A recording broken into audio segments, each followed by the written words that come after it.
राम राम किसान साथियों, फार्माटॉक YouTube channel में एक बार फिर आपका हार्दिक स्वागत करता हूं। मैं सहदेव चौधरी।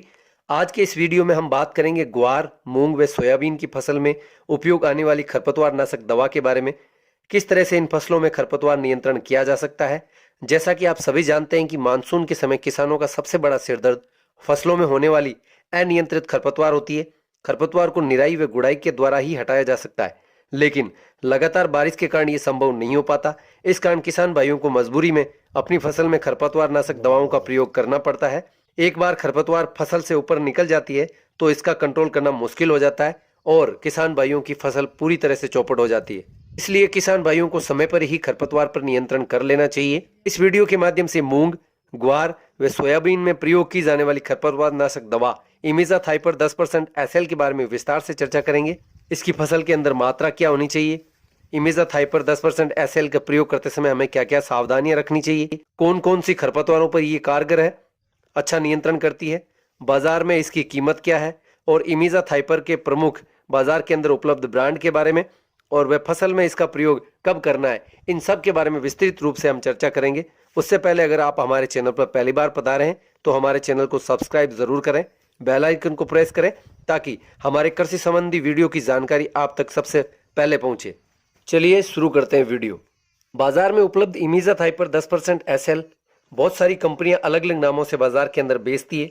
कुछ कंपनियां इमिजाथाइपर के अंदर सिर्फ 2 ही पैकेट की पैकिंग में उपलब्ध करवाती है, जिसमें आपको इमिजाथाइपर प्लस दूसरे पैकेट के अंदर आपको स्प्रेडर या उसको चिपको बोलते हैं वो होता है। लेकिन ज़्यादातर कंपनियां 3 पैकेट उपलब्ध कराती है। अपनी फसल में प्रयोग करने से पहले इन तीनों पैकेट्स को इस तरह से मिलाना बेहद आवश्यक होता है, जिससे पहले सबसे पहले आपको इमिजाथाइपर 10% एसएल, दूसरे नंबर पर आपको अमोनियम सल्फेट यानी उसको बूस्टर बोलते हैं और तीसरे नंबर पर आपको चिपकू उसको मिलाना होता है। इन तीनों को आपको बारी बारी से क्रम वाइज तरीके से आपको मिलाना है। अगर इसकी जो क्रम वाइज है उसको आपने अच्छी तरह से नहीं मिलाया और क्रम है उसको आपने तोड़ दिया है, ये 1 नंबर वाली को 3 नंबर पर मिला दिया, तो आपका जो गोल है वो अच्छा नहीं बनेगा और हो सकता है आपका जो रिजल्ट है आपकी फसल के अंदर खरपतवार पे वो बेहद बुरा आए या बिल्कुल भी नहीं आए। इसलिए आपको इन तीनों पैकेट्स को क्रम वाइज ही अपनी फसल के अंदर मिलाना है और अच्छे से मिलाने के बाद आपको अपनी जो पानी की टैंक होती है या स्प्रे का टैंक होता है उसके अंदर आपको उसको डालना है। टैंक के अंदर आपको सीधे नहीं मिलाना है, एक छोटा बर्तन लेना है, बर्तन के अंदर इनको मिला के फिर अपनी टैंक के अंदर आपको डालना होता है। अब बात करते हैं स्प्रे करते समय हमें क्या क्या सावधानियां रखनी चाहिए। स्प्रे से पहले ये जान ले कि आपके खेत के अंदर पर्याप्त नमी होनी चाहिए, क्योंकि अगर आपके खेत के अंदर अच्छी से नमी नहीं होगी तो आपकी फसल को नुकसान हो सकता है।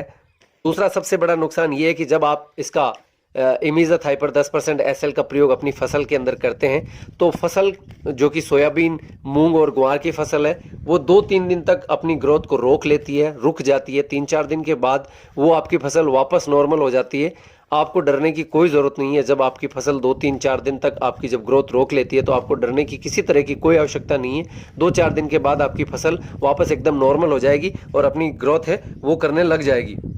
और 3 पर बात करते हैं। पैकिंग में उपलब्ध तीनों पैकेट्स को आपको हमेशा क्रम से ही मिलाना चाहिए, नहीं तो खरपतवार नाशक दवा कोई काम नहीं करेगी, आपकी खरपतवार को नहीं जलाएगी।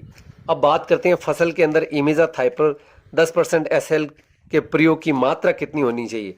तो आपको अपने खेत के अंदर 1 एकड़ में 500 ग्राम इमिजाथाइपर का अच्छे से गोल बनाकर छिड़काव करना चाहिए, जिससे कि आपको बेहद ही अच्छा रिजल्ट मिलेगा। अब बात करते हैं इमिजाथाइपर 10% एसएल सोयाबीन, मूंग और ग्वार के अंदर किन किन खरपतवारों पर नियंत्रण करती है। तो चौड़ी पत्ती के प्रमुख खरपतवार छोटी दूधी, बड़ी दूधी, बोखना, दिवालिया, कुंजरू, चेज, आधा सीसी, चोलाई, बराड़ी, ऐसी चौड़ी पत्ती के जो खरपतवार है उन पर यह पूर्णतः नियंत्रण करती है, बेहद ही अच्छा नियंत्रण करती है। कुछ प्रभाव संकरी पत्ती पर भी होता है, लेकिन ये अच्छा प्रभाव बड़ी पत्ती की खरपतवार पर, चौड़ी पत्ती की खरपतवार पर ही अच्छा कंट्रोल करता है। संकरी पत्ती पर ये इसका प्रभाव बेहद ही कम होता है। लेकिन कुछ संकरी पत्ती के खरपतवार जैसे साबा, कांसी, मगरा और दूब घास, इन पर ये काफ़ी अच्छा प्रभाव डालती है। अब बात करते हैं इमिजाथाइपर 10% एसएल बाजार के अंदर इसकी कीमत के बारे में। तो बाजार में इसकी कीमत तकरीबन 1200 से 1350 के मध्य सभी ब्रांड्स की जो इमिजाथाइपर है, अलग अलग कंपनियां अलग अलग ब्रांड की जो इमिजाथाइपर बनाती है उनकी जो रेट होती है वो आपकी 1200 से 1350 के मध्य आपको बाजार के अंदर 1 लीटर के अंदर आपको मिल जाएगी।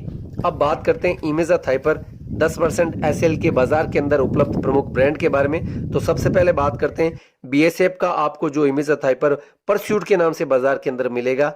शिवालिक का जो आपको मिलेगा वो सेक्टिमो के नाम से मिलेगा। वे प्रकृति का जो इमेज़ा थाइपर है वो इमाजा किल के नाम से मिलेगा। यूपीएल का आपको लगाम के नाम से इमेज़ा थाइपर 10% एसएल मिलेगा। अडामा की जो इमेज़ा थाइपर 10% एसएल है वीड ब्लॉक के नाम से मिलेगी। साईराम का जो इमेज़ा थाइपर है वो आपको प्रोविड के नाम से मिलेगा। और सवाल का जो इमेज़ा थाइपर 10% एसएल है वो स्टार विन के नाम से मिलेगा। और हेरम्बा कंपनी का जो इमेज़ा थाइपर 10% एसएल है वो सेरा ब्रांड के नाम से आपको बाजार के अंदर मिलेगा। आपको मेरे द्वारा दी गई जानकारी कैसी लगी? आप मुझे कुछ सुझाव देना चाहते हैं तो भी आप मुझे कमेंट बॉक्स में लिख सकते हैं। आपका इस वीडियो को लास्ट तक देखने के लिए बहुत बहुत धन्यवाद। आपको जानकारी अच्छी लगी तो आप और भी किसानों तक इस वीडियो को शेयर कर सकते हैं। धन्यवाद। राम राम।